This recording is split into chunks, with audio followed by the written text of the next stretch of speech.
why should Catholics be in Hollywood? Not just any Catholics, people whose mission and vocation is to be in Hollywood. And that's a discernment process that takes prayer and it takes sleepless nights and risk. I think Catholics being in Hollywood is no different than the great adventure of any missionary activity.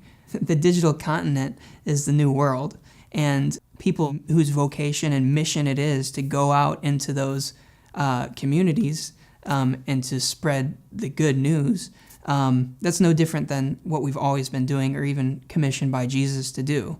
So there's a continuity between the Great Commission, the early church, the great missionaries of the modern world, and the new continent. And so that's exciting as Catholics today, is because that's our language. That's who we are. We are people of the digital continent, where we're now connected with every person on the earth. And the message hasn't changed. That, Flannery O'Connor also has a line where to preach the terrible speed of God's mercy is like one of my favorite lines, because it's immediate and it's good news.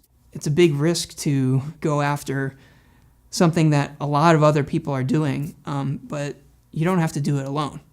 And that's what we're finding out with the 8 Beats project, is that, one, we're a global network. The church is a global network, so we already have discussion partners across the globe. And 2, it's just part of our core principle as Catholics that no one makes it alone. I know a lot of times we think of answering, going to the pearly gates or something like that as an individual, and you'll have to be judged for your own individual self. That's true, but there's also the idea of the communion of saints. So our pilgrim life on this end emphasizes this need for community, and there's no other art form that's as communal as filmmaking or theater.